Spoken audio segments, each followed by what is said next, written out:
할렐루야, 금요일 오늘의 아침 묵상입니다. 오늘도 동행하시는 주님과 함께 승리하는 하루가 되시길 축복합니다. 약 10년 전에 피로사회라는 유명한 책을 썼던 한병철 교수가 얼마 전에는 불안사회라는 책을 썼습니다.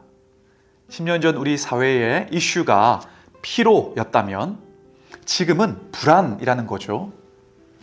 저자는 빠른 기술 발전과 전쟁과 다양한 위기 속에서 일상을 살아내야 하는 우리의 현실이 우리를 불안하게 하고 있다고 책에서 말하고 있습니다.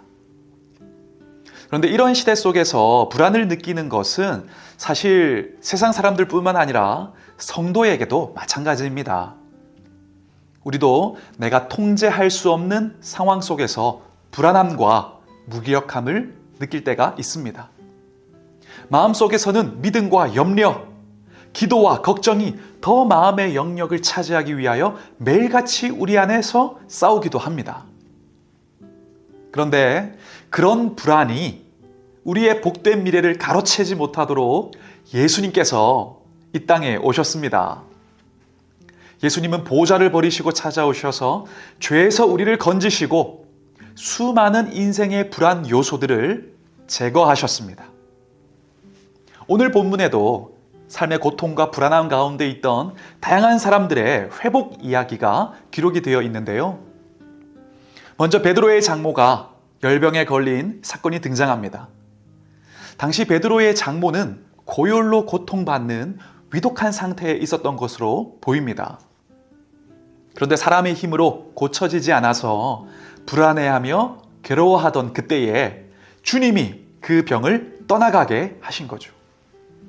다음으로는 귀신 들린 자들이 예수님을 찾아옵니다. 사람들이 귀신 들려 괴로워하던 많은 자들을 예수님께 데려온 것인데요. 예수님은 그 자리에서 말씀으로 귀신들을 또 쫓아내시고 그 외에 병든 자들도 다 고치십니다. 그렇게 주님은 다양한 사람들이 겪고 있던 인생의 고통과 불안을 제거하시고 그들을 회복해 하셨습니다. 근데 여기서 중요한 것은 이때 예수님이 회복을 주신 목적이 단지 병나음에 있었던 것이 아니라는 점입니다. 예수님은 그 모든 치유 사역을 통해서 주님이 어떤 분이신지를 가르쳐 주셨습니다. 단지 병을 고치는 유익한 사람이 아니라 죄로부터 시작된 모든 고통과 질병과 연약함을 다 짊어지시는 우리의 구원자, 곧 메시아임을 깨닫게 하셨던 것입니다. 이에 대하여 오늘 본문 17절은 이렇게 기록하고 있습니다. 이는 선지자 이사야를 통하여 하신 말씀에 우리의 연약한 것을 친히 담당하시고 병을 짊어지셨도다 함을 이루려 하심이더라. 이건 지금 우리에게도 마찬가지입니다. 우리가 전심으로 믿고 진심으로 기도하며 아뢰을 때에 주님은 그 기도에 응답하십니다. 혹 내 뜻대로가 아니었다고 할지라도 합력하여 결국 뜻하신 선을 이루어내십니다. 그때 우리는 그 목적을 잘 기억해야 하는 거죠. 오늘 말씀처럼 우리의 모든 연약함을 감당하시고 짊어지신 예수님이 곧 나의 구원자, 내 존재의 주인이심을 깨닫고 인정하며 수용하는 것이 우리의 회복과 주님의 응답의 목적입니다. 주님은 단지 이 땅에 육신의 문제를 해결하기 위하여 오신 분이 아닙니다. 오늘도 우리의 모든 약함을 감당하심으로 주님이 나의 주인 되셨음을 깨닫게 하시는 것입니다. 우리가 이 목적을 잘 기억하면서 죄로 인한 우리 존재의 어둠을 거두신 주님께 감사하고 지금도 나의 연약함을 감당해 주심에 또한 감사하며 주님을 높이고 온전히 따르는 그런 우리가 되었으면 좋겠습니다. 한편 본문에서 회복을 통해 주님이 어떤 분인지를 깨닫게 된 베드로의 장모는 이후에 주님을 수종드는 삶으로 나아가게 되어집니다. 그의 손을 만지시니 열병이 떠나가고 여인이 일어나서 예수께 수종들더라. 그렇습니다. 주님이 어떤 분이신지를 알게 되면 즉시 주님을 섬기고 수종들며 따르게 되어 있습니다. 그래서 주님은 이 치유 사건들 직후에 이 상황, 장면을 보고도 아직 주님 따르기를 망설이던 제자에게 말씀하십니다. 너는 나를 따르라. 그 제자는 아버지가 위중했던 것 같습니다. 그러니 아버지가 돌아가시면 그때 장사를 다 하고 주님을 따르겠다고 말했는데 주님은 즉시 나를 따르라고 요구하시고 명령하신 겁니다. 당시 그 제자는 주님을 따를 시점을 자기에게 맞췄습니다. 그러나 주님의 타이밍은 지금 즉시였습니다. 지금 바로였던 거죠.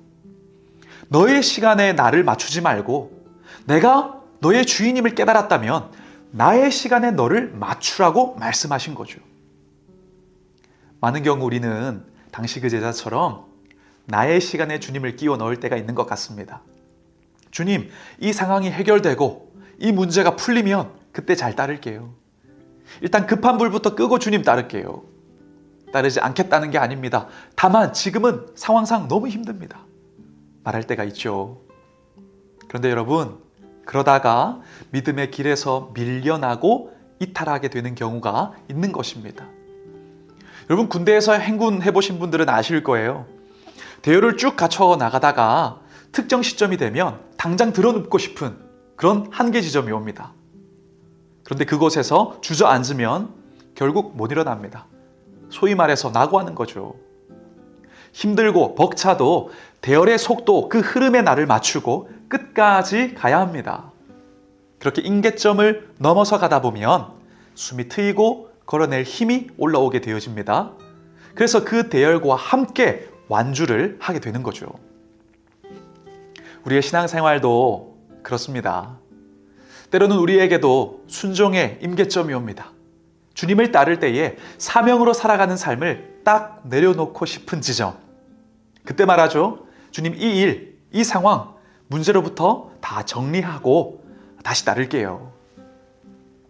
근데 주님은 오늘 본문의 말씀처럼 바로 그때 말씀하십니다.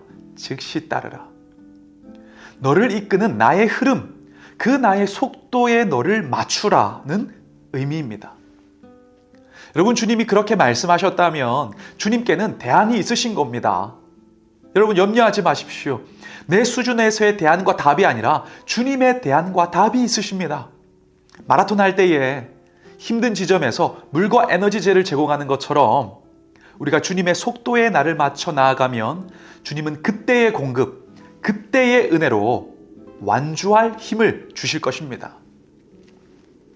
그러니 여러분, 우리가 즉시 염려되고 두려울 게 많지만 그럼에도 즉시 주님을 따르는 제자가 되길 소망합니다. 나를 향한 큰 그림 속에서 이끄시는 속도와 방식을 따를 때에 우리의 삶은 주님의 손이 빚어가시는 그런 작품 인생이 될 것입니다. 그렇게 오늘도 우리가 주님의 주되심을 알고 믿고 따르는 제자, 나아가 순종의 타이밍을 주님께 맞추는 믿음의 제자로 살아갈 수 있기를 소망하고 축복합니다. 기도하겠습니다. 사랑의 아버지 하나님, 우리를 죄에서 구하시고 지금도 연약함에서 건지시는 주님을 찬양합니다. 그 주님 나의 주인이심을 오늘도 기억하며 주님의 시간, 주님의 방법에 나를 맞추어 살아가게 하여 주시고 그렇게 살아갈 때에 살아갈 힘도 주시고 우리의 길을 완성시켜 나가시는 주님을 믿고 신뢰하며 우리의 그 길 오늘도 나아가게 하여 주옵소서. 감사드리며 예수님의 이름으로 기도합니다.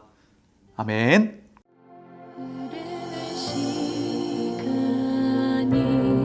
한숨만 남기고 반복된 실패 속 지쳐갈 때 내 맘의 소망이 눈물 조각 될 때 내 곁에 다